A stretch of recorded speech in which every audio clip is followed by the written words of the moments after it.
Hello, what's up? Your best here.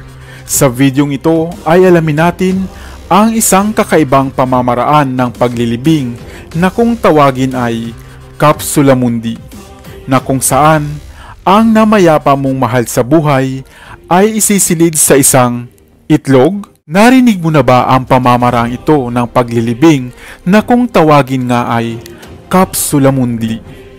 Ang pamamaraan ito ng paglilibing ay isinasagawa upang ang namayapa nating mahal sa buhay ay maging isang punong kahoy. Papaano nga ba ito isinasagawa?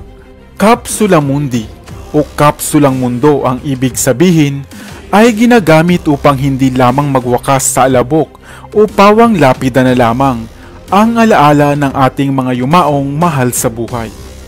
Sa pamamaraang ito ay inilalagak ang namayapang tao sa isang plastik subalit organikong itlog na hugis na lagayan sa paupong posisyon. At pagkatapos ay ibabaon din sa lupa. Subalit sa ibabaw mismo nito ay itatanim ang isang munting puno. At sa pagdaan at paglipas ng buwan o taon, ang itlog na ito o kapsula ay unti-unti ring mababasag at magsisilbing pataba sa punong nasa ibabaw nito. Ayon sa mga nag-aaral ng prosesong ito, ay magdudulot daw ito ng eco-friendly at simula ng panibagong buhay para sa mga halaman. Hindi na rin mga nitso o lapida ang pawang makikita sa mga libingan kundi mayayabong na punong kahoy. Ang ideyang Capsula Mundi ay nabuo noong 2003 sa isang design fair sa Milan, na may tema na gumawa o mag-imbento ng mga bago at kakaibang bagay.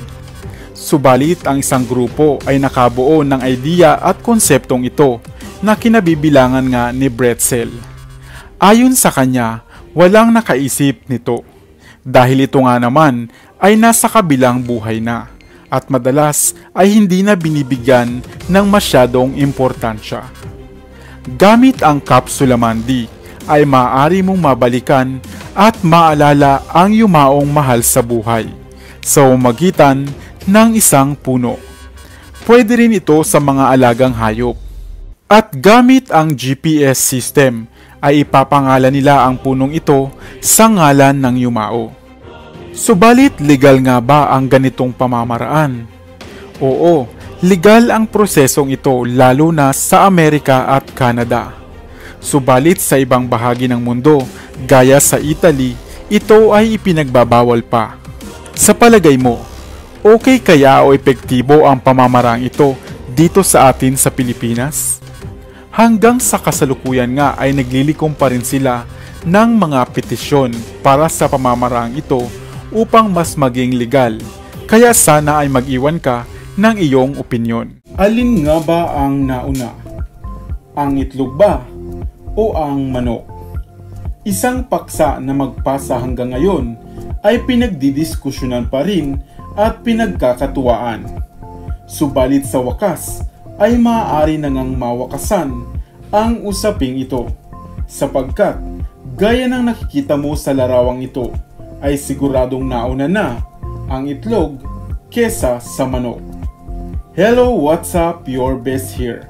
Sa videong ito ay kilalanin natin ang natatanging halaman na namumunga raw ng itlog. Saan-saan mo nga ba kadalasang ginagamit o makikita ang itlog? Una ay sa pagluluto bilang isang masarap na pagkain na mayaman nga sa protina.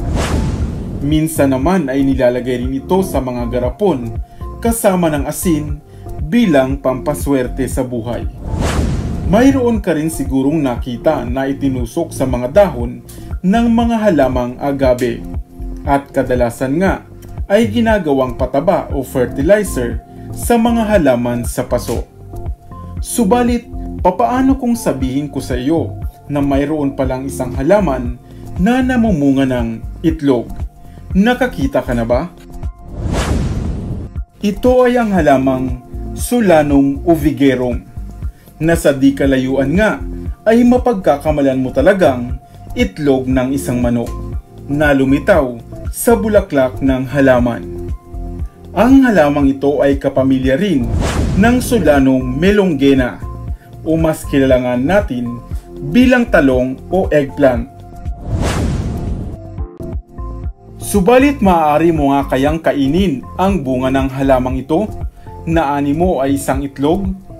Opo, gaya ng pangkaraniwang talong ay maaari mo ring makain ang bunga nito. Subalit kinakailangan mo munang alisin o tanggalin ang pangunahing balat nito. Ang bunga ng talong na ito ay kulay puti kapag bata pa at kapag nagkakaedad na ay nagiging mapusyaw na kulay dilaw. Ang egg tree plant ay higit na mas kokonti ang taglay na pait kung ikukumpara sa pangkaraniwang talong gaya ng white beauty at mga albino.